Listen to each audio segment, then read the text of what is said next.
Hey guys, Sprite here and welcome to another top 10 anime video. It's been a real long time since I made one and I kind of realized that obviously that's what my channel is built upon, is top 10 anime. And I really wanted to get back into the groove of things and I'm really liking this new format and I hope you guys enjoy the new format. So please leave a like on the video if you enjoy it, and obviously from the title you know what this is going to entail. But basically a lot of these anime are to be continued, so a lot of them are like anime that haven't really had a release date yet, but I have an idea that they're going to probably be released in 2017, at least in my eyes. So I might not get all of these correct in terms of the year date, but honestly I'm pretty sure all of these anime will be released in 2017 and I'm really looking forward to it because there's a lot of romance anime in general. And you know me guys, I really enjoy romance anime, so I'm really looking forward to this year. The past few years have been kind of shitty. I haven't really enjoyed any of the new anime that have been released, but I'm really hoping this year is a change of pace and I'm sure you guys are hoping for it as well. And let's get straight into the video. At number 10 we have Kinki. I'm calling it Kinki guys because the actual title of this anime is so fucking long. It's probably longer than a Lord of the Rings movie, and to be able to fit all of those words on the actual screen, it's definitely going to be a task, but I'm obviously going to have to do it somehow. You guys will need to know what the actual name of the show is to find it, but I'm calling it Kinki for short, just for video purposes. But you're going to definitely probably see it on the screen here somewhere. I'll try and find a way. I always find a way.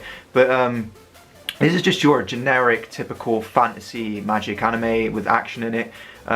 What haven't we seen in these type of shows? But they come out every single year and a lot of people seem to like them. They're really popular, so why not just put it on the list anyway? I'm not really a huge fantasy fan, especially in anime. It's not really my thing, but let's just hope it's still good. I'm probably going to give it a try even though it doesn't really cater towards my needs. But I know a lot of you guys like it, and variety, you know, you want some variety. There's so many romance shows that have come out recently, and well, it's going to come out in the future, and I don't really see much anime in the action font, so I wanted to just spice it up a bit. I hope you guys really enjoy this show when it comes out. I'll definitely give it a whiz and to see how good it is, really.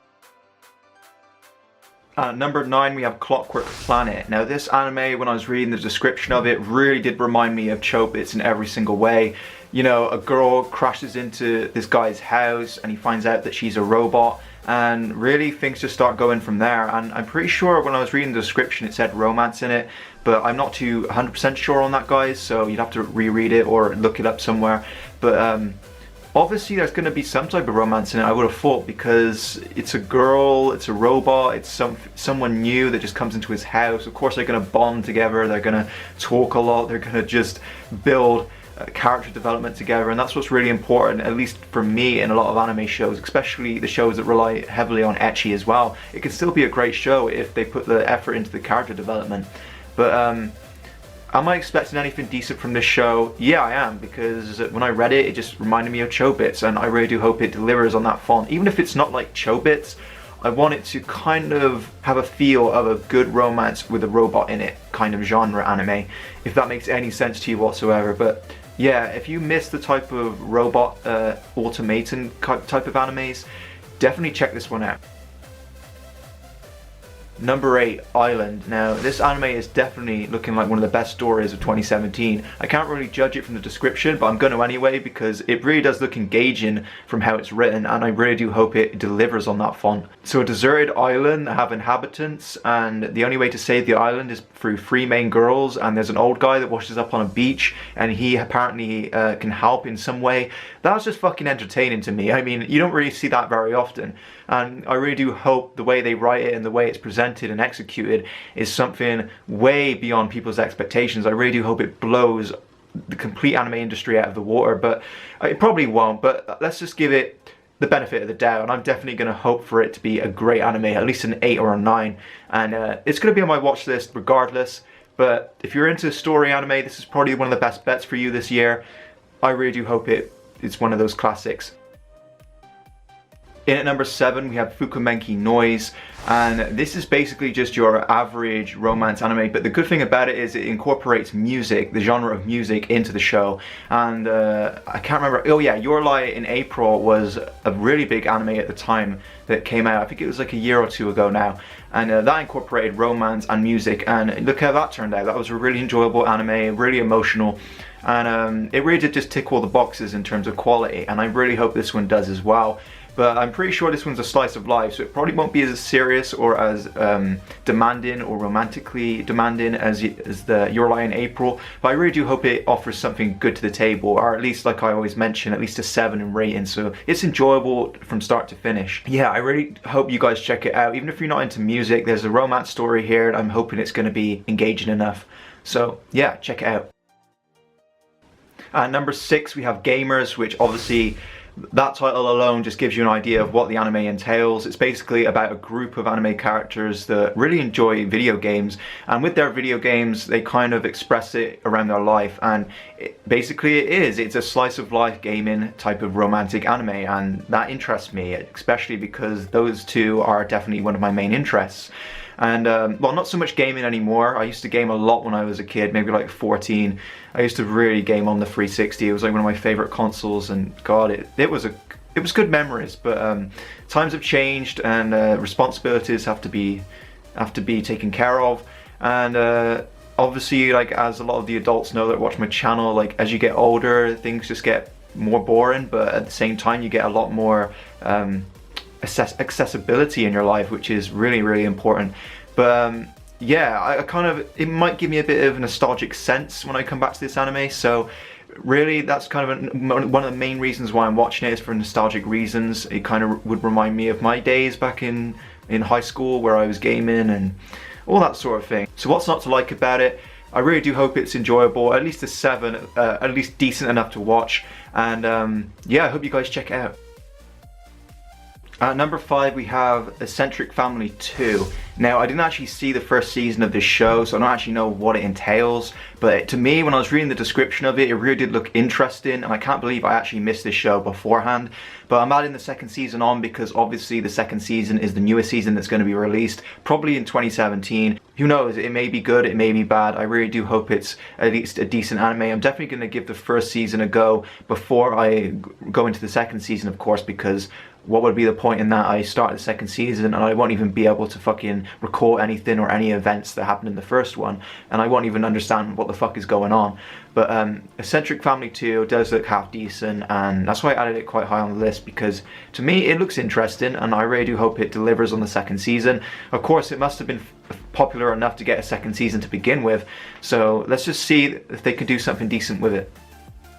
At number 4 we have Citrus, which is basically just a standard Yuri story from what I can see of it, a romance Yuri story, and I basically just added this Yuri anime in because I don't really add Yuri anime into my list very often. It's good to get a bit of variety, and really, I'm not really a big fan of Yuri anime, and you might be thinking to yourself, like, don't 90% of guys like Yuri anime? And yeah, probably most of them do, but I just don't enjoy seeing girls get off, to be honest. It's just not really my thing. I'm probably 1 in a million of guys that actually don't like Yuri, so yeah, I can't really help it. It's not really my thing, but I added it into the list anyway because variety, and it's good to get a good amount of variety in there, even though a lot of this list is romance based, because this year there's just so many romance anime coming out, and of course, being a romance anime lover, I'm gonna add like 80% of the list on there anyway. If you want to get a more compact list, a better list with more variety, I just suggest watching someone else, because I just put on my list what I like, really. The only ones I don't put on my list is if I just want to change up a little bit and I don't seem like I'm too biased, but really, this is because I look at this description and I think maybe this is going to be really enjoyable for the people that like Yuri, and this definitely looks promising in terms of a Yuri anime. So I hope people enjoy this, and I hope it becomes a good anime, at least for that genre. For me, I won't be watching this anime because obviously I'm not into it, but it's the options there for you guys if you want to take it. In at number 4 we have High School DxD Season 4. So obviously I don't really have to give you an introduction on this anime at all, but I'm really looking forward to it because for one, I didn't really enjoy Season 3. I thought it was one of the weaker seasons out of them all. But in saying that, I didn't actually manage to finish it because I was that bored of it. But really, I hope I can change my mindset on it because I've done that a lot before in the past, and especially with High School DxD. I watched the first season and the second season, but it took me a long time to get into the first season, and it definitely took me a few retries. I finally did enjoy it and appreciate it for what it is, and I really hope they can raise the bar for Season 4 because obviously it's an extremely popular series, and I'm hoping they can take it even further. At number 2 we have Alice in Deadly School. Now this anime is definitely, it kind of reminds me of High School of the Dead in many ways because of its description. It's about some high school girls that are basically just in a peaceful day in their life at school, and all of a sudden their classmates around them turn into zombies. But I'm really hoping this is not just one of those kind of rip-offs of High School of the Dead. Even though the characters are completely cute looking, they're not really adult looking like in High School of the Dead. So I'm pretty sure it won't be as intense or as serious. High school zombie anime, what's not to love about it? I hope it really is good, or at least as good as High School of the Dead, but it probably won't be. I'm definitely going to make a review of it when it comes out because these type of anime really do intrigue me, and it's been a long time since I've actually reviewed any anime whatsoever. So keep in mind I'm going to probably upload a review or at least a first impression of it. At number 1 we have Hajimete no Gal, and I'm really sorry if I butchered that, but you know, I'm not Japanese. Obviously I don't speak fluent Japanese, and I couldn't find an English title for this, so obviously I have to go with my instinct on this and completely butcher the title. But beyond that, let's get straight into the anime itself. Now this anime is probably going to be the best comedy of this year, at least in my eyes. Romance and comedy at the same time. And you know me, my romance anime, I love romance anime, so of course it's going to be on the list because why the fuck not? It looks really fucking interesting and entertaining, so obviously it's going to have a +1 from me. But this anime is about a guy who is really uncool, or he thinks he's really uncool, so he wants to be cooler and he wants to lose his virginity. How the fuck is that not interesting to you from like the split second of me saying about that? It's just engaging already. It's like, whoa, this guy wants to lose his virginity. Let's watch this anime because it's probably going to be fucking hilarious. And from the description, it does sound hilarious. Basically, he gets on his knees, he confesses to the girl he loves, and probably confesses he wanted to fuck her brains out, and she's like, yeah, do me. And that's basically it. That is how the anime is going to be. And I read that and I'm like, putting this on my watch list right now. So you guys, do me a favor, put on your watch list right now if you haven't. Even if you don't like romance anime, do it anyway because why the fuck not? It looks entertaining. So that's all I have to say for that one, guys. So that's it for this top 10 list, guys. I really hope you enjoyed this video, and if you did enjoy it, I would really appreciate it if you gave it a thumbs up, as it really helps my channel grow. If you're new to my channel and want more opinions and top 10s all about anime instead of characterless lists, be sure to hit that subscribe button and I'll love you forever. Well, that's about all I have to say, so I'll see you guys in the next one.